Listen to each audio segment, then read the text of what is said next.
Hey guys, welcome back to dubbing carnival. അപ്പം നമ്മൾ ഇന്നൊരു ക്യൂട്ടായിട്ടുള്ളൊരു കുഞ്ഞു മിനി ഡ്രാമയാണ് കാണാനായിട്ട് പോകുന്നത്.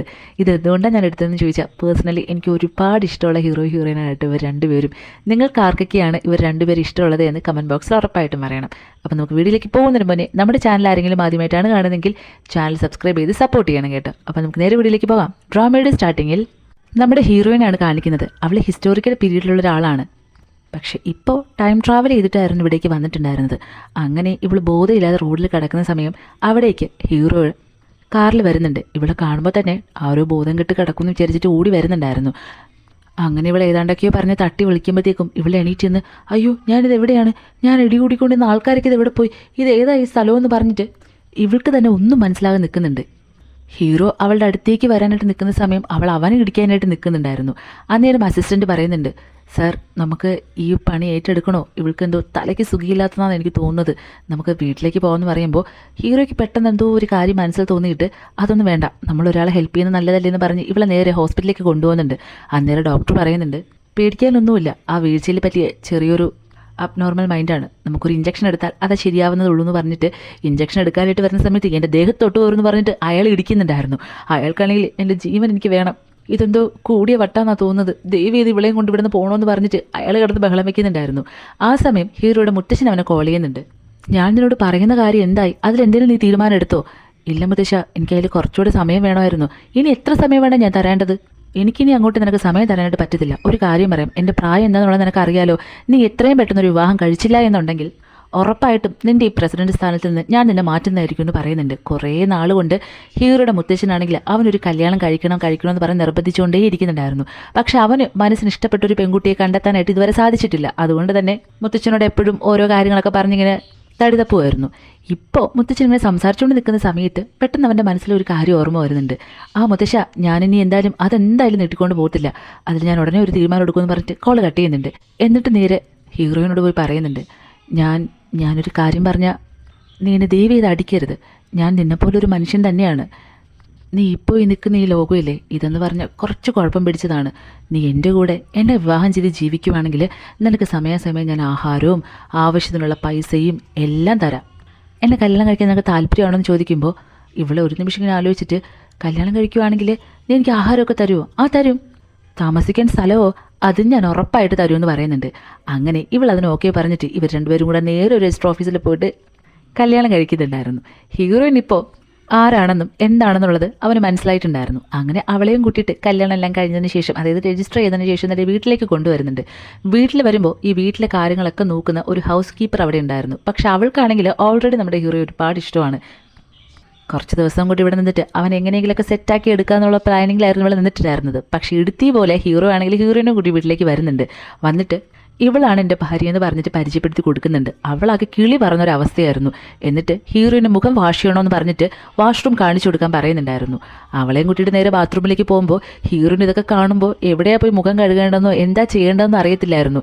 ഇവളിതൊക്കെ ആദ്യമായിട്ടായിരുന്നു കാണുന്നുണ്ടായിരുന്നത്. അതുകൊണ്ട് തന്നെ ഈ ഹൗസ് കീപ്പർ പെൺകുട്ടിയോട് ചോദിക്കുന്നുണ്ട്, ഈ മുഖം കഴുകുന്നത് എവിടെയാണെന്ന് ചോദിക്കുമ്പോൾ, നിനക്കെന്താ കണ്ണില്ലേ, ഇതേ ഇരിക്കുന്ന വാഷ് ബേസിൻ, അവിടെ പോയി കഴുകാനായിട്ട് പറയുന്നുണ്ട്. ഇവളുടെ കണ്ണിൽ കാണുന്നത് ടോയ്ലറ്റ് ആയിരുന്നു. ഇവിടെ നേരെ പോയിട്ടു, ഓ ഇതാണല്ലേ, അപ്പോൾ ഇതിൽ നമ്മളിത് എവിടെയാണ് മുഖം കഴുകാന്ന് ചോദിക്കുമ്പോൾ, നിനക്കിത് എന്ത് പറ്റി, ഇത് ടോയ്ലറ്റാന്ന് പറയുന്നുണ്ട്. ആ ഇത് ടോയ്ലറ്റോ, എൻ്റെ ദൈവമേ, ഇതുപോലൊരു ടോയ്ലറ്റ് ഞാൻ ഇതുവരെ കണ്ടിട്ടില്ലല്ലോ, എന്തായാലും ഇതൊരു സംഭവം തന്നെയാന്ന് പറഞ്ഞിട്ട് ഇവൾ അവിടെ ഇവിടെയൊക്കെ എന്തിലൊക്കെയോ പിടിച്ചിട്ട് ഏതോ ഒരു സ്വിച്ച് അമർത്തുന്ന സമയത്ത് വെള്ളം തെറിച്ച് നേരെ ഈ ഹൗസ് കീപ്പർ പെൺകുട്ടിയുടെ ദേഹത്തേക്ക് വീഴുന്നുണ്ടായിരുന്നു. അവളാണെങ്കിൽ നീ ഇത് മനഃപൂർവ്വം ചെയ്താൽ നിനക്കറിയാം നിന്നെക്കാട്ടിൽ ഞാൻ കാണാൻ ഭംഗിയുണ്ടെന്ന്, അതുകൊണ്ട് നീ ഇത് മനഃപൂർവ്വം ചെയ്യാമെന്ന് പറഞ്ഞിട്ട് അവൾ അവിടെ കിടന്ന് ഇങ്ങനെ ഒച്ച ഉണ്ടായിക്കൊണ്ട് നിൽക്കുമ്പോൾ അവിടേക്ക് ഹീറോ വന്നിട്ട് കാര്യം ഞാൻ തിരക്കുന്നുണ്ട്.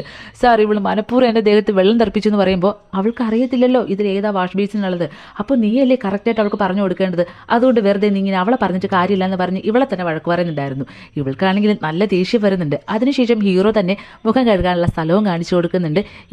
ഇപ്പോഴത്തെ ഈ കാലത്തുള്ള സ്കിൻ കെയർ പ്രോഡക്ട്സ് ഇല്ലേ, അതും ഏതൊക്കെയാണെന്നും എങ്ങനെയൊക്കെയാണ് യൂസ് ചെയ്യേണ്ടതെന്നെല്ലാം പറഞ്ഞു കൊടുക്കുന്നുണ്ട്. ഈ പറഞ്ഞു കൊടുക്കൊണ്ട് നിൽക്കുന്നതെല്ലാം ഇവൾ കാണുമ്പോൾ തന്നെ ഇവൾക്ക് നല്ല ദേഷ്യം വരുന്നുണ്ടായിരുന്നു. എന്തായാലും കുറേ നാൾ കൊണ്ട് ഇവൾക്കൊരു പണി കൊടുക്കണമെന്ന് ഇവൾ ആലോചിച്ചുകൊണ്ട് നിൽക്കുന്നുണ്ട്. അങ്ങനെ ഒരു ദിവസം ഹീറോ ഓഫീസിൽ പോയപ്പോൾ ഹീറോയിൻ വീട്ടിൽ ഒറ്റയ്ക്കായിരുന്നു കേട്ടോ. ഇവളുടെ തലയിൽ എന്തെങ്കിലും ഒരു കാര്യം എടുത്തിട്ട് കുറ്റക്കാരി ഇവളാണെന്ന് പറഞ്ഞിട്ട് ഈ വീട്ടിൽ നിന്ന് പുറത്താക്കണം, ഇതായിരുന്നു ഈ പെൺകുട്ടിയുടെ പ്ലാൻ എന്ന് പറയുന്നത്. അതുകൊണ്ട് തന്നെ ഇവളുടെ അടുത്ത് പോയിട്ട് നീ അറിഞ്ഞായിരുന്നോ നമ്മുടെ ഓഫീസ് വീട് അതെല്ലാം ജപ്തി ചെയ്യാനായിട്ട് പോവുക. അതുകൊണ്ട് നീ എത്രയും പെട്ടെന്നൊരു കാര്യം ചെയ്യണം. നിന്നെ അധികം പുറത്ത് ആർക്കും അറിയത്തില്ലല്ലോ. ഈ വീട്ടിൽ രണ്ടാമത്തെ നിലയിൽ കുറച്ച് വിലപിടിപ്പുള്ള സാധനങ്ങളുണ്ട്. അതെല്ലാം നീ ബാഗിലാക്കിയിട്ട് ഇവിടെ നിന്ന് എത്രയും പെട്ടെന്ന് എവിടേക്കെങ്കിലും ദൂരെ പൊക്കോ. എന്തായാലും എന്നെ അവനെയൊക്കെ ഉടനെ തന്നെ പോലീസുകാർ അറസ്റ്റ് ചെയ്യും. അതുകൊണ്ട് ഞങ്ങൾക്കൊന്നും ചെയ്യാനായിട്ട് പറ്റത്തില്ല. അവൻ്റെ സേവിങ്സ് ഇനി നീ വേണം നോക്കാനായിട്ട്. എത്രയും പെട്ടെന്ന് ഇവിടുന്ന് പോകാനായിട്ട് പറയുമ്പോൾ അയ്യോ അങ്ങനെയാണോ, എങ്കിൽ ഞാനിപ്പോൾ തന്നെ ആ സാധനങ്ങളൊക്കെ എടുത്തുകൊണ്ട് പോകാമെന്ന് പറഞ്ഞിട്ട് അവളുടെ കയ്യിൽ താക്കോല് മേടിച്ചിട്ട് ഇവൾ നേരെ പോകുന്നുണ്ട്. പാവം അവൾ പറഞ്ഞതെല്ലാം വിശ്വസിച്ചിട്ടുണ്ടായിരുന്നു. കുറേ കഴിയുമ്പോഴത്തേക്കും ഇവൾ ആരോ കോൾ ചെയ്തിട്ട് ഇപ്പോൾ അവൾ അവിടേക്ക് വരുമെന്നും നിങ്ങൾ അവളെ എത്രയും പെട്ടെന്ന് തടഞ്ഞു നിർത്താനും പറയുന്നുണ്ട്. എന്നിട്ട് ഇവൾ നേരെ ഹീറോയെ വിളിച്ചിട്ട് ഹീറോയിൻ ഇതുപോലെ വീട്ടിലുള്ള കുറച്ച് വിലപിടിപ്പായിട്ടുള്ള സാധനങ്ങളെല്ലാം എടുത്ത് മോഷ്ടിച്ചുകൊണ്ട് ഇവിടുന്ന് രക്ഷപ്പെട്ടു എന്ന് പറഞ്ഞ് പറയുന്നുണ്ടായിരുന്നു. നിങ്ങൾ പേടിക്കണ്ട, ഞാൻ ആൾക്കാർ വിട്ട് അവളെ പിടിച്ച് നിർത്തിയിട്ടുണ്ട്. എത്രയും പെട്ടെന്ന് നിങ്ങൾ വരുവാണെങ്കിൽ നമുക്ക് അവിടേക്ക് പോകാമെന്ന് പറയുന്നുണ്ട്. അങ്ങനെ ഇവർ രണ്ടുപേരും കൂടെ നേരെ ഹീറോയിൻ ഇവിടെ ആരാണോ തടഞ്ഞു വെച്ചിട്ടുള്ളത് അവരുടെ അടുത്തേക്ക് പോകുന്നുണ്ട്. ഹീറോയിനല്ലേ ആള്, ഇവൾ ആരൊക്കെ ചേർന്നാണോ തടഞ്ഞു വെച്ചത് അവരെല്ലാം ചന്ന ഭിന്നമായിട്ട് അടിച്ചിട്ടിട്ട് ആ ബാഗും കൊണ്ടിങ്ങനെ നിൽക്കുന്ന ടൈമിൽ അവിടേക്ക് ഹീറോയും ആ ഹൗസ് കീപ്പർ പെൺകുട്ടിയും വരുന്നുണ്ട്. വന്നിട്ട് സാർ ഈ ബാഗിനകത്തെ സാധനം ഉള്ളത് നിങ്ങളിപ്പോൾ ചെക്ക് ചെയ്താൽ ആ പൈസ എല്ലാം നിങ്ങൾക്ക് കാണാനായിട്ട് പറ്റും. അല്ലെങ്കിൽ വേണ്ട ഞാൻ തന്നെ കാണിച്ചു തരാമെന്ന് പറഞ്ഞിട്ട് ഇവിടെ ബാഗ് തുറന്നിട്ട് എന്താ ഏതാണെന്നും നോക്കുന്നില്ല. ഒരു പേപ്പർ ഇങ്ങനെ കയ്യിലെടുക്കുന്നുണ്ട്. സാർ ഇത് കണ്ടോ, അവൾ ഇതൊക്കെ കൊണ്ട് രക്ഷപ്പെടാനായിട്ട് നോക്കിയെന്ന് പറയുമ്പോൾ ഹീറോ അന്തം വിട്ട് നിൽക്കുന്നുണ്ടായിരുന്നു. നോക്കുമ്പോൾ അത് അവളെ രജിസ്റ്റർ ചെയ്തില്ലേ, അതായത് ഇവരുടെ മാരേജ് രജിസ്റ്റർ ചെയ്ത സർട്ടിഫിക്കറ്റ് അതായിരുന്നു. നീ നീ ഇതാണ് എടുത്തിട്ട് പോയത്, ഇതെടുത്തിട്ട് നീ ഇത് എവിടേക്ക് പോയെന്ന് പറഞ്ഞ് ഹീറോ ചോദിക്കുന്ന സമയം അത് നിങ്ങളല്ലേ പറഞ്ഞത് ഈ കല്യാണം കഴിച്ചാൽ നിങ്ങൾ എനിക്ക് എപ്പോഴും ഈ ആഹാരവും താമസിക്കാനുള്ള സ്ഥലമൊക്കെ തരാമെന്ന് പറഞ്ഞത്. അപ്പോൾ എൻ്റെ ലൈഫിൽ ഏറ്റവും വിലമതിപ്പുള്ള സാധനം ഇതാണെന്ന് പറയുന്നുണ്ടായിരുന്നു. ഇത് കേൾക്കുമ്പോൾ തന്നെ ശരിക്കും അവന് ഭയങ്കരമായിട്ട് ചിരി വരുന്നുണ്ടായിരുന്നു. അങ്ങനെ കുറേ ദിവസങ്ങൾ പോകുന്നുണ്ട്. ഇപ്പോൾ ഹീറോ ഇവിടെ ഒരു സ്വന്തം ഭാര്യയെ പോലെ തന്നെ കാണുന്നുണ്ടായിരുന്നു. അതുകൊണ്ട് തന്നെ എല്ലാവരുടെ മുമ്പിലും ഇതാണ് തൻ്റെ ഭാര്യ എന്നുള്ളത് പറയാനായിട്ട് ഒരു പാർട്ടി അറേഞ്ച് ചെയ്യണമെന്നുണ്ടായിരുന്നു. അതിന് വേണ്ടിയിട്ട് ഹീറോയിനും കൂട്ടിയിട്ട് ഒരു ഷോപ്പിങ്ങിന് പോകുന്നുണ്ട്. അവിടെ ഫ്രണ്ടിലേക്ക് കയറി ചെല്ലുമ്പോൾ തന്നെ ഈ റിവോൾവിംഗ് ഡോറില്ലേ ഇങ്ങനെ കറങ്ങിക്കൊണ്ടിരിക്കുന്ന ആ ഡോറായിരുന്നു. ഹീറോ നേരെ അകത്തേക്ക് കയറി പോകുന്നുണ്ട്. പക്ഷെ നമ്മുടെ ഹീറോയിൻ അതിൽ കുടുങ്ങി പോകുന്നുണ്ടായിരുന്നു. ഇവൾക്ക് ഇത് ഏത് വഴിയാണ് അകത്തേക്ക് കയറേണ്ടതെന്ന് എങ്ങനെയാണ് ഇതിൽ നിന്ന് പുറത്തേക്ക് ഇറങ്ങേണ്ടതെന്ന് ഒന്നും അറിയാതെ ഇങ്ങനെ നിന്ന് കറങ്ങുന്നുണ്ടായിരുന്നു. ഇവളെ കുറച്ച് നേരമായിട്ടും കാണാത്ത കാരണം ഹീറോ വന്ന് നോക്കുന്ന സമയം ഇവളിങ്ങനെ കറങ്ങിക്കൊണ്ടേ നിൽക്കുന്നത് കാണുന്നുണ്ട്. അയ്യോ നീ പേടിക്കണ്ട, ഞാൻ നിന്നെ ഹെൽപ്പ് ചെയ്യാന്ന് പറഞ്ഞിട്ട് അവളുടെ അടുത്തേക്ക് പോകാൻ നിൽക്കുന്ന സമയം അവിടേക്ക് ഹീറോയെ മുന്നേ അറിയാന്നുള്ളൊരു പെൺകുട്ടി വരുന്നുണ്ട്. അവൾക്കും ഓൾറെഡി ഹീറോയെ ഒരുപാട് ഇഷ്ടമാണ് കേട്ടോ. അവനിങ്ങനെ പോകാനായിട്ട് നിൽക്കുമ്പോൾ അയ്യേ നിനക്ക് നാണമില്ലേ, ഇതേതോ പട്ടിക്കാട്ടിലുള്ള പെൺകുട്ടിയാ, അതുകൊണ്ടല്ലേ അവൾക്ക് ഇതൊന്നും അറിയാത്തത്. നീ അവളുടെ അടുത്തേക്കൊക്കെ പോവുകയാണെങ്കിൽ നിന്റെ വില തന്നെ പോകും. നീ ഇങ്ങോട്ട് വാ, അവൾ എങ്ങനെയെങ്കിലും പോവോ വരെ എന്താ വേണ്ടി ചെയ്യട്ടെ. ഏതോ പിച്ചക്കാരിയാന്ന് തോന്നുന്നത്, അറിയാതെ അകത്തേക്ക് കയറി വരാനായിട്ട് നോക്കിയതാ. നീ വാ ഇങ്ങോട്ട് വാ, അവളെ രക്ഷിക്കേണ്ട. അവൾ ഇങ്ങോട്ട് വലിക്കുമ്പോഴത്തേക്കൊക്കെ ഹീറോ പിന്നെ അങ്ങോട്ട് പോകുന്നുണ്ടായിരുന്നു. പക്ഷേ ഈ പെൺകുട്ടി ഈ സമയത്ത് പറയുന്ന കാര്യങ്ങളെല്ലാം ഹീറോയിനും കേൾക്കുന്നുണ്ട്. അവൾക്ക് എങ്ങനെയെങ്കിലും ഇതിൽ നിന്ന് പുറത്തിറങ്ങിയിട്ട് അവളെ ചെകിട്ടത്തൊരു അടി ഇട്ട് കൊടുക്കാനുള്ള ദേഷ്യം ഉണ്ടായിരുന്നു. അങ്ങനെ എങ്ങനെയൊക്കെയോ അവൾ അതിൽ നിന്ന് പുറത്തേക്ക് ഇറങ്ങി വന്നിട്ട് നീ ഇത് ആരെക്കുറിച്ചാടി എന്നെ പിച്ചക്കാരി എന്നൊക്കെ പറഞ്ഞത്? പിച്ചക്കാരി ഞാനല്ല നീയാന്ന് പറയുന്നുണ്ട്. ഉടനെ ഹീറോ അവളെ പിടിച്ചു നിർത്തിയിട്ട് ഇവള് തൻ്റെ ഭാര്യയാണെന്നുള്ള കാര്യം പറയുന്നുണ്ട്. മാത്രമല്ല 2 ദിവസം കഴിഞ്ഞിട്ട് ഞങ്ങളുടെ കല്യാണത്തിൻ്റെ ഒരു പാർട്ടി അറേഞ്ച് ചെയ്യുന്നുണ്ടെന്ന് പറയുന്നുണ്ടായിരുന്നു. ഇവൾക്കിത് കേൾക്കുമ്പോൾ ഭയങ്കര ദേഷ്യം വരുന്നുണ്ടായിരുന്നു. ഒരു പ്രസിഡൻറ്റിൻ്റെ ഭാര്യ ഈ പിച്ചക്കാരിയാണോ? ഞാനിത് ഒരിക്കലും അനുവദിക്കത്തില്ല.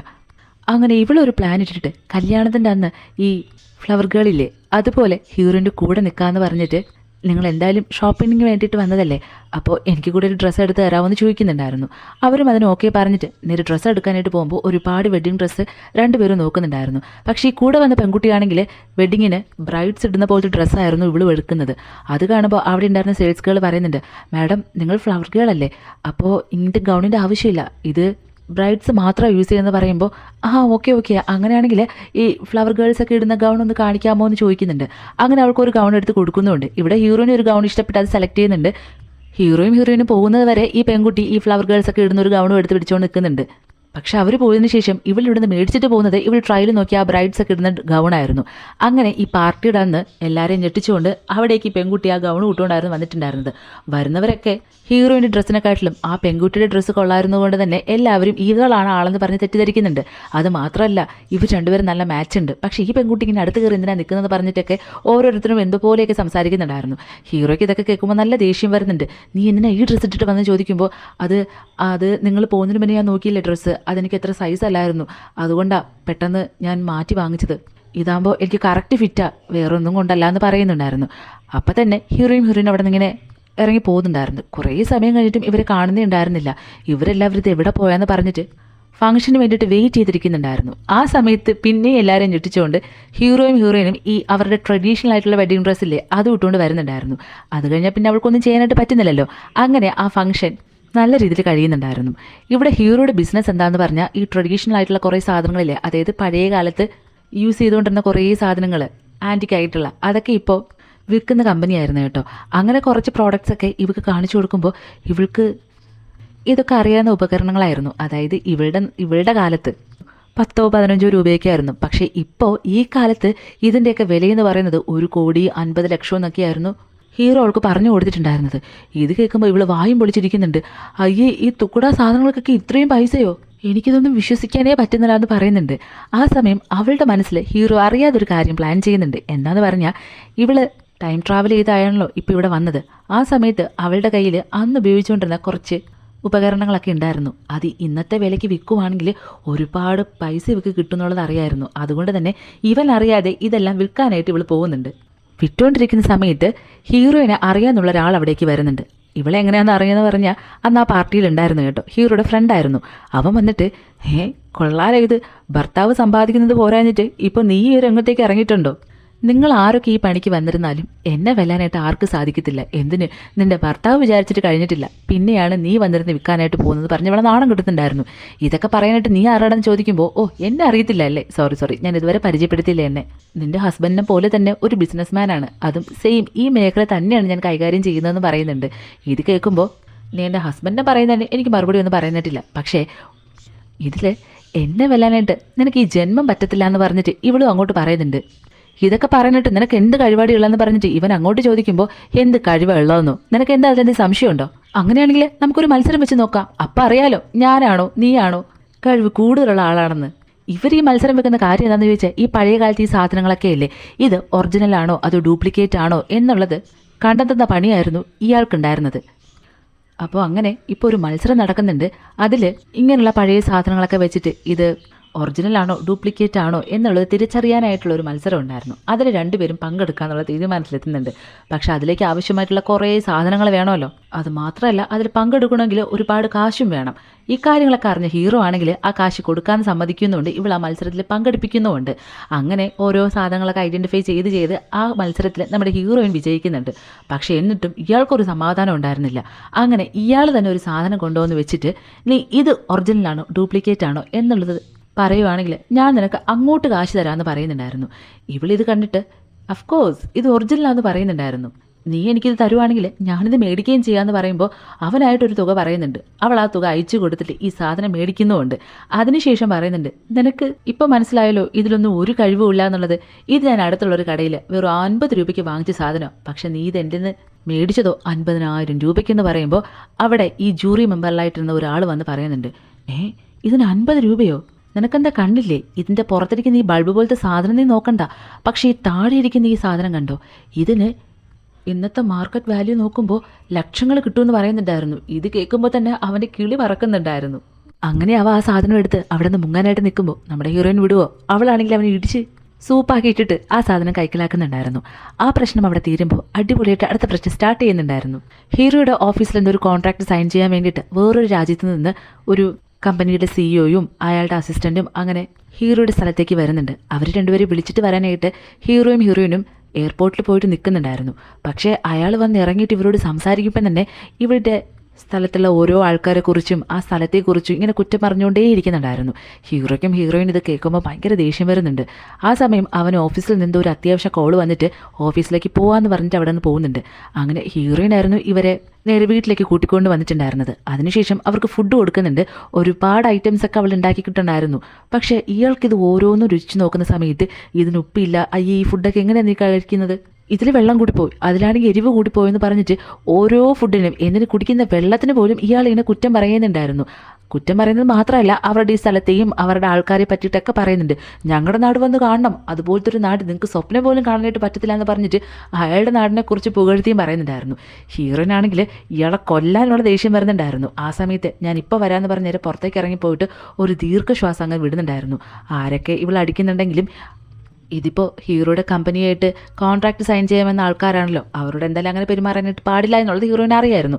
അങ്ങനെ അവൾ തിരികെ വന്നിരിക്കുന്നുണ്ട്. ആ സമയത്ത് ഇയാൾ വരുന്നതിനോടൊപ്പം ഇയാളുടെ നാട്ടിൽ നിന്ന് ട്രഡീഷണൽ ആയിട്ടുള്ള എന്തോ ഒരു ആർട്സിൽ പേര് കേട്ട ഒരാളെയും കൂട്ടിയിട്ടാണ് വന്നിട്ടുണ്ടായിരുന്നത്. എന്നിട്ട് അയാളോട് അയാളുടെ ഓരോ കാര്യങ്ങൾ കാണിക്കുന്നുണ്ട്. അയാൾ അങ്ങനെ ഓരോന്നും ചെയ്ത് കഴിയുമ്പോൾ ഇത് കണ്ടോ, ഇതാണ് നമ്മുടെ നാട്ടിലെ ആൾക്കാർ, നിങ്ങളുടെ നാട്ടിൽ ആരെങ്കിലും ഇതുപോലെ ചെയ്യുമെന്ന് പറഞ്ഞ് ചോദിക്കുമ്പോൾ നമ്മുടെ നാട്ടിലെ വേറെ ആര് ചെയ്യാനാണ്, ഞാൻ തന്നെ ഇപ്പോൾ ചെയ്ത് കാണിച്ചു തരാമെന്ന് പറഞ്ഞിട്ട് ആ പയ്യനും നമ്മുടെ ഹീറോയിനും കൂടെ അങ്ങോട്ടും ഇങ്ങോട്ടും ഗുസ്തി ഇടുന്നുണ്ടായിരുന്നു. അങ്ങനെ ഗുസ്തി ഇടുമ്പോൾ തന്നെ അതിൽ സ്വാഭാവികമായിട്ട് നമ്മുടെ ഹീറോയിൻ വിൻ ചെയ്യുന്നുണ്ട്. ഇത് കാണുമ്പോൾ ഇയാളാണെങ്കിൽ നിങ്ങൾക്ക് ഞാൻ മനസ്സിലാക്കിയത് ശരി തന്നെയാണ്, ഒരു ആദിത്യ മര്യാദ എന്നുള്ളത് സാധനമില്ലേ, അത് നിങ്ങൾക്കില്ല. അല്ലെങ്കിൽ ചിന്തിക്കണം, വേറൊരു സ്ഥലത്ത് നിന്ന് വന്ന ആൾക്കാരെ നിങ്ങൾ ഇങ്ങനെയാണ് ട്രീറ്റ് ചെയ്യേണ്ടത്, നിങ്ങൾക്ക് എത്ര ധൈര്യം ഉണ്ടായിട്ടാണ് ഇവൻ ഇങ്ങനെ തല്ലി ചതച്ചെന്ന് പറഞ്ഞ് ചോദിക്കുമ്പോൾ ഇത് നിങ്ങളല്ലേ ഇങ്ങോട്ട് പറഞ്ഞത്, കഴിവ് തെളിയിക്കാനായിട്ട് പറ്റുമോ എന്ന് ചോദിച്ചു. ഞാൻ പറ്റുമെന്ന് പറഞ്ഞു. അതിലിപ്പോൾ നിങ്ങളിങ്ങനെ വെറുതെ കിടന്ന് ചാടിയിട്ട് ഒരു കാര്യമില്ലെന്ന് പറയുമ്പോൾ ഇനി നിങ്ങളുടെ കമ്പനിയായിട്ട് യാതൊരു കോൺട്രാക്റ്റിനും താല്പര്യമില്ല എന്ന് പറഞ്ഞിട്ട് അയാൾ അവിടെ നിന്ന് പോകാൻ നിൽക്കുന്ന സമയത്ത് ഹീറോ വന്നിട്ട് പറയുന്നുണ്ട്, എനിക്കിത് ആദ്യമേ തോന്നിയ കാര്യമാണ്, പക്ഷേ പോണെങ്കിൽ പോട്ടെ എന്ന് വിചാരിച്ചിട്ടാണ് ഞാൻ വാ അടച്ചു നിന്നത്. എന്തായാലും നിങ്ങൾക്ക് ഇന്ന് താല്പര്യമില്ലെങ്കിൽ എനിക്ക് ഇന്നലെ താല്പര്യമില്ല എന്ന് പറഞ്ഞിട്ട് അവരെ ടാറ്റ ബൈബിയൊക്കെ പറഞ്ഞിട്ട് വന്നതുപോലെ തന്നെ തിരിച്ച് കയറ്റി വിടുന്നുണ്ടായിരുന്നു. അതിനുശേഷം നമ്മുടെ ഹീറോയിൻ ഫേസ് ചെയ്യാനായിട്ട് പോകുന്ന അടുത്ത പ്രോബ്ലം എന്താണെന്ന് പറഞ്ഞാൽ, ഈ കല്യാണം കഴിഞ്ഞിട്ട് ഈ നിമിഷം വരെയും ഹീറോയുടെ അമ്മ ഇവളെ കാണാനായിട്ട് വന്നിട്ടുണ്ടായിരുന്നില്ല. അവൻ്റെ അമ്മയ്ക്ക് ഇവളെ ഇഷ്ടപ്പെട്ടിട്ടുണ്ടെങ്കിലും അവളുടെ അമ്മയുടെ അനിയത്തിക്ക് ഹീറോയിന് ഒട്ടും തന്നെ ഇഷ്ടപ്പെട്ടിട്ടുണ്ടായിരുന്നില്ല. അങ്ങനെ ഓരോ കുറ്റവും കുറവും ഒക്കെ ഇവരുടെ ചെവിയിലിരുന്ന് പറഞ്ഞ് അവസാനം അവർക്കും ഹീറോയിനോട് ചെറിയൊരു രീതിയിൽ വെറുപ്പ് തോന്നിയിട്ടുണ്ടായിരുന്നു. അങ്ങനെ ഹീറോയിനെ ആദ്യമായിട്ട് കാണാനായിട്ട് ഇവർ രണ്ടുപേരും വരുന്നുണ്ട്. ചേച്ചി, നിനക്കറിയാലോ നമ്മുടെ ഫാമിലിയും നമ്മുടെ ഫാമിലിയുടെ സ്റ്റാറ്റസും എന്താണെന്നുള്ളത്. അങ്ങനെ ഒരു ഫാമിലിയിലേക്ക് കല്യാണം കഴിഞ്ഞ് വരണിട്ടുള്ള എന്ത് യോഗ്യത ഇവൾക്കുള്ളത്? ഏതോ പട്ടിക്കാട്ടിൽ ജനിച്ചവൾ, ഇവൾക്ക് സ്വന്തമായിട്ട് ഒരു ഐഡൻറ്റിറ്റി പോലും ഇല്ല.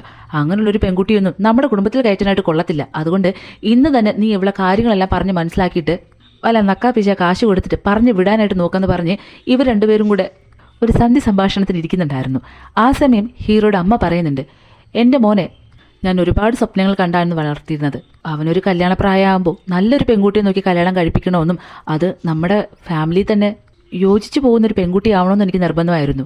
പക്ഷേ ഞാൻ വിചാരിച്ച കാര്യത്തിനൊക്കെ എതിരാണ് നീ. അതുകൊണ്ട് ഞാൻ നിന്നോടൊരു കാര്യം പറയാം.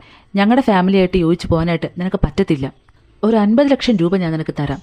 അങ്ങനെ തരുവാണെങ്കിൽ നീ എൻ്റെ മോൻ്റെ ജീവിതത്തിൽ നിന്ന് പോകുമോ എന്ന് ചോദിക്കുമ്പോൾ ഞാൻ നിങ്ങൾക്ക് 1 കോടി രൂപ തരാം, നിങ്ങൾ നിങ്ങളുടെ മകനെ ഉപേക്ഷിച്ചിട്ട് പോകുമെന്ന് പറഞ്ഞിട്ട് ഹീറോയിൻ തിരിച്ച് ചോദിക്കുന്നുണ്ടായിരുന്നു. ഇത് കേൾക്കുമ്പോഴത്തേക്കും ഹീറോയുടെ അമ്മയ്ക്ക് ചിരി വരുന്നുണ്ടായിരുന്നു കേട്ടോ. എന്നിട്ട് അതും ഇതുമൊക്കെ പറഞ്ഞെടുത്തിട്ട്, ആൻറ്റി നിങ്ങളെങ്കിലും പഠിച്ച ആളല്ലേ, നിങ്ങൾ തന്നെ ഇങ്ങനെയൊക്കെ പറയാനായിട്ട് നോക്കിയാൽ നമ്മുടെ ആൾക്കാരെ അളക്കേണ്ടത് അവരുടെ സ്റ്റാറ്റസും പണവും ഒന്നും കണ്ടിട്ടല്ല, അവരുടെ സ്വഭാവമാണ്. ഞാൻ നിങ്ങളെ പൊന്നുപോലെ നോക്കിക്കോളാം. ഞാനൊരു മരുമകളെ പോലെയല്ല, ഒരു മകളെ പോലെ നിങ്ങളുടെ കൂടെ നിൽക്കാമെന്ന് പറയുമ്പോൾ ഇവർക്കത് മതിയല്ലോ. ഇവർ മനസ്സിങ്ങനെ ചെറുതായിട്ട് അലിഞ്ഞിരിക്കുന്നുണ്ടായിരുന്നു. സാരമില്ല ആൻറ്റി, ആൻറ്റിക്ക് ആലോചിക്കാൻ ഞാൻ കുറച്ച് സമയം തരാം. ആ സമയത്ത് ഞാൻ ആൻറ്റിക്ക് വേണ്ടി ഒരു കേക്ക് എടുക്കാമെന്ന് പറഞ്ഞിട്ട് ഇവളുണ്ടാക്കി ഒരു കേക്ക് കൊണ്ടുവന്ന് കൊടുക്കുന്നുണ്ടായിരുന്നു. ഇവരിത് ആസ്വദിച്ച് കഴിക്കുമ്പോൾ തന്നെ ഇവളങ്ങ് ഒരുപാട് ഇഷ്ടപ്പെടുന്നുണ്ട്. ആ സമയത്ത് ഇവരുടെ ഈ സഹോദരിയില്ലേ, അവർ പറയുന്നുണ്ടായിരുന്നു, ചേച്ചി നമ്മുടെ ഇവിടേക്ക് എന്തിനാണ് വന്നത്? നിങ്ങൾ എന്താ ഒന്നും മനസ്സിലാകാതെ പോലെ ഇങ്ങനെ കഴിച്ചുകൊണ്ടിരിക്കുന്നത്? ഞാൻ പറഞ്ഞ കാര്യം നിനക്ക് ഓർമ്മയില്ലേ? നമ്മുടെ ഫാമിലിയായിട്ട് യോജിച്ച് പോകുന്നൊരു പെൺകുട്ടിയല്ലേ ഇവള്, നീ അതൊന്ന് പറഞ്ഞ് മനസ്സിലാക്കിയിട്ട് വാന്ന് പറയുമ്പോൾ ഇവർക്ക് പിന്നെയും വന്ന സ്നേഹം പെട്ടെന്ന് ഞാൻ അങ്ങ് പോകുന്നുണ്ടായിരുന്നു. ഒരു കാര്യം ചെയ്യ്, ഞങ്ങൾ നല്ല വിശന്നിട്ടായിരിക്കുന്നത്, നീ ഞങ്ങൾക്ക് വേണ്ടിയിട്ട് കുറച്ച് നല്ല ഫുഡൊക്കെ ഉണ്ടാക്കാനായിട്ട് പറയുന്നുണ്ട്. ശരിക്കും പറഞ്ഞാൽ നമ്മുടെ ഹീറോയിന് ഈ പേസ്ട്രിയും കേക്കും പോലുള്ള സാധനങ്ങൾ മാത്രമേ ഉണ്ടാക്കാനായിട്ട് അറിയുന്നുണ്ടായിരുന്നുള്ളൂ. ഇങ്ങനെ ഹെവി ഫുഡൊന്നും അവൾക്ക് ഉണ്ടാക്കാനായിട്ട് അറിയാത്തത് കൊണ്ട് തന്നെ അടുക്കളയിൽ പോയിട്ട് ഇവിടെ എന്ത് ചെയ്യണമെന്ന് അറിയാതെ ഇങ്ങനെ നിൽക്കുന്നുണ്ട്. അത് മനസ്സിലാക്കിയ ഹീറോയുടെ അമ്മയാണെങ്കിൽ നേരെ പോയിട്ട്, എനിക്ക് മനസ്സിലായി നിനക്ക് ഇതേ പറ്റിയിട്ടൊന്നും അറിയത്തില്ല എന്ന്. സാരമില്ല, ഞാൻ പഠിപ്പിച്ചു തരാമെന്ന് പറഞ്ഞിട്ട് ഇവർ ഓരോ സാധനങ്ങളൊക്കെ ഉണ്ടാക്കി കാണിക്കുന്നുമുണ്ട്, അതൊക്കെ ഇവളെ കൊണ്ട് തീറ്റിപ്പിക്കുന്നുമുണ്ടായിരുന്നു. ഇത് കാണുന്ന ഇവരുടെ ഈ സഹോദരി എന്ന് പറയുന്നുണ്ട്, നീ ഇതെവിടേക്ക് എന്തിനാ വന്നത്? ഇവളെ പറഞ്ഞു വിടാൻ വേണ്ടിയിട്ടാണോ അത് ഇവൾക്ക് ഇവിടെ വന്നിട്ട് ഓരോ ആഹാരങ്ങൾ ഉണ്ടാക്കി തീറ്റിപ്പിക്കാനാണോ? എനിക്കൊന്നും മനസ്സിലാകുന്നില്ലെന്ന് പറയുമ്പോൾ, നീ എന്തിനാ വെറുതെ എൻ്റെ പുറകെ നടന്നെങ്കിൽ അവളെക്കുറിച്ച് കുറ്റം പറയുന്നത്? എനിക്ക് നേരത്തെ ഇവളെ ഒരുപാട് ഇഷ്ടമായിരുന്നു. ഇപ്പോൾ വന്ന് കണ്ടപ്പോൾ നല്ലൊരു മോളാണ് ഇവള്. നമ്മൾ ഈ പണമൊന്നും അല്ലല്ലോ നോക്കേണ്ടത്, അവൾ പറഞ്ഞതുപോലെ ഒരാളുടെ മനസ്സാണ് നമ്മൾ നോക്കേണ്ടത്. അതുകൊണ്ട് ദയവ് ചെയ്ത് ഇനി ഇക്കാര്യം പറഞ്ഞ് എൻ്റെ പുറകെ നടക്കണമെന്നില്ല. ഒരു കാര്യം ചെയ്യ്, ഞാൻ ഉണ്ടാക്കിയ കുറച്ച് സാധനങ്ങളൊക്കെ ഇവിടെ ഇരിപ്പുണ്ട്, അതെടുത്ത് കഴിച്ചിട്ട് ഈ വന്ന വഴിക്ക് തന്നെ തിരിച്ചു പോകാനായിട്ട് പറയുന്നുണ്ടായിരുന്നു. ഇത് ഇവർക്ക് ഭയങ്കരമായിട്ട് ദേഷ്യം വരുന്നുണ്ടായിരുന്നു. അങ്ങനെ ഹീറോയുടെ അമ്മയാണെങ്കിൽ ഫുഡെല്ലാം കഴിച്ചതിന് ശേഷം ഒന്ന് വിശ്രമിക്കാനായിട്ട് ഇരിക്കുന്ന സമയത്ത് ഹീറോയിൻ്റെ കയ്യിൽ ഈ പെണ്ണിലെ, അതായത് ഈ പെണ്ണും പിള്ള, അവരാണെങ്കിൽ ഒരു ജ്യൂസ് ഉണ്ടാക്കി കൊടുത്തു വിടുന്നുണ്ടായിരുന്നു. അതിലെന്തോ പൊടി കലക്കിയിട്ടുണ്ടായിരുന്നു. ഹീറോയുടെ അമ്മ അത് കുടിക്കുമ്പോൾ തന്നെ അവർക്ക് ബോധമില്ലാതെ വീഴുന്നുണ്ട്. നേരെ അവരെ ഹോസ്പിറ്റലിൽ കൊണ്ട് കിടത്തുന്നുണ്ട്. അവിടേക്ക് ഹീറോയും വരുന്നുണ്ട്. വരുന്ന സമയം ഹീറോയുടെ ആൻറ്റി എല്ലാവരുടെ മുന്നിൽ വെച്ച് പറയുന്നുണ്ട്, ചേച്ചി നമ്മൾ ആരും വിചാരിച്ചതുപോലെയല്ലേ ഈ പെൺകുട്ടി എന്ന് പറയുന്നത്. ഇവളുടെ ബാഗിൽ കണ്ടോ, ദേ ഈ ഒരു കുഞ്ഞു ബൊമ്മയൊക്കെ ഉണ്ട്, ഇവളെന്തോ കൂടോത്രം കണ്ടോ ചെയ്യുന്ന മന്ത്രവാദിനിയാ. നമുക്ക് വേണോ മോനെ ഇതുപോലൊരു പെൺകുട്ടിയെ? നമുക്ക് വേണ്ട. എത്രയും പെട്ടെന്ന് ഇവിടെ വെച്ച് തന്നെ ഇവൾക്ക് എന്താണെന്ന് വെച്ച് കൊടുക്കേണ്ടതെന്ന് കൊടുത്തിട്ട് ഇവൾ ഇവിടെ നിന്ന് പറഞ്ഞു വിടാനായിട്ട് നോക്കാനായിട്ട് പറയുമ്പോൾ ഹീറോയുടെ അമ്മ ആ ബൊമ്മയിലേക്ക് തന്നെ ഇങ്ങനെ സൂക്ഷിച്ച് നോക്കിയിട്ട്, മോനെ ഇതല്ലേ ഞാൻ നിനക്ക് ചെറുപ്പത്തിൽ തന്ന ബൊമ്മ കളഞ്ഞു പോയെന്ന് പറഞ്ഞിട്ടുണ്ടായിരുന്നത്? അതിപ്പോൾ ഇത് എവിടെ നിന്ന് കിട്ടി? ഞാൻ കുറേ അന്വേഷിച്ച് നടന്നതാ, എന്തായാലും അത് കിട്ടിയല്ലോ, എനിക്ക് ഇപ്പോഴാണ് ഒരു സന്തോഷമായെന്ന് പറയുന്നുണ്ട്. അപ്പോഴും ഇവരാണെങ്കിൽ, അതായത് ഇവരുടെ ഈ സഹോദരിയാണെങ്കിൽ, നീ ഇതെന്താ ഈ പറയുന്നത്, ഞാൻ പറയുന്നതൊന്ന് കേൾക്ക്, നിനക്ക് നല്ലൊരു മരുമകളെ ഞാൻ കണ്ടെത്തി തരാമെന്ന് പറയുമ്പോൾ ദയവ് ചെയ്ത് നീ ഒന്ന് നിർത്ത്. എത്രയോ തവണ ഞാൻ പറഞ്ഞു എനിക്ക് ഈ പെൺകുട്ടിയെ മാത്രം മതി, എനിക്കിവളെ എന്തായാലും ഇനി പറഞ്ഞു വിടാനൊന്നും താല്പര്യമില്ല. അല്ല, എനിക്ക് അറിയാൻ പാടില്ലായിട്ട് ഞാൻ ചോദിക്കുക, നീ എന്തിനാ എൻ്റെ പുറകെ നടന്നിട്ട് ഇവളെ പറഞ്ഞു വിടുന്നു ഇങ്ങനെ പറയുന്നത് ചോദിക്കുമ്പോൾ അവരുടെ തനി സ്വരൂപം അവർ പുറത്തെടുക്കുന്നുണ്ടായിരുന്നു. പിന്നെ ഞാൻ എന്ത് ചെയ്യാനാണ്, ഞാൻ ജനിച്ച അന്ന് മുതൽ എന്നെയും നിന്നെയും വേർതിരിച്ച് മാത്രമേ നമ്മുടെ അച്ഛനും അമ്മയും കണ്ടിട്ടുള്ളൂ. കല്യാണം കഴിപ്പിച്ച് വിട്ടതോ നിന്നെ ഒരു പണക്കാരനായിട്ടുള്ള ഒരു കുടുംബത്തിലും എന്നെ ഒരു പാവപ്പെട്ട കുടുംബത്തിലും. ഞാൻ കാണുമ്പോഴൊക്കെ നീ പണത്തിൻ്റെ പുറത്തായിരുന്നു കടന്നത്, നിൻ്റെ ഫാമിലി അങ്ങനെ തന്നെയാണ്. ഇനി ഒരു മരുമകളും കൂടെ വന്നു കഴിഞ്ഞാൽ നിങ്ങളുടെ ലൈഫ് നന്നായിട്ട് പോവും, അതൊന്നും കണ്ട് എനിക്ക് സഹിക്കാനായിട്ട് പറ്റത്തില്ല. അതുകൊണ്ട് മനഃപൂർവ്വം തന്നെയാണ് ഇവളെ പറഞ്ഞു വിടാനായിട്ട് ഞാൻ പറഞ്ഞെന്ന് പറയുന്നുണ്ടായിരുന്നു. അതുകൂടെ കേൾക്കുമ്പോൾ തന്നെ ഹീറോയുടെ അമ്മയും ഹീറോയും കൂടെ ഇവർ തല്ലി പുറത്താക്കുന്നുണ്ടായിരുന്നു. അങ്ങനെ ഹീറോയുടെ അമ്മയും ഹീറോയിനും ഒന്നിക്കുന്നതോടുകൂടെ ഈ ഡ്രാമ അവസാനിക്കുകയാണ്. ശരിക്കും പറഞ്ഞാൽ വലിയ കഥയൊന്നും ഇല്ലാത്തൊരു ഡ്രാമയാണ്. എനിക്ക് ഈ ഹീറോയിനും ഒരുപാട് ഇഷ്ടമാണ്. അതുകൊണ്ടാണ് ഞാൻ ഇങ്ങനൊരു ഡ്രാമ എടുത്തത്. അത് മാത്രമല്ല, ഈ ഡ്രാമയിൽ പറയത്തക്ക ഹീറോയും തമ്മിൽ ലവ് സീൻസ് ഒന്നും ഇല്ല. അതൊക്കെ നിങ്ങളൊന്ന് ക്ഷമിച്ചേക്കണം കേട്ടോ. എന്തായാലും നമുക്ക് അടുത്തൊരു അടിപൊളി ഡ്രാമയായിട്ട് വീണ്ടും കാണാം. ഇത് ഇഷ്ടപ്പെട്ടോ എന്നുള്ളത് കമൻറ്റ് ബോക്സിൽ പറയണം. അപ്പോൾ നമുക്ക് അടുത്തൊരു ഡ്രാമയായിട്ട് കാണാം. അതുവരെയും ടാറ്റാ.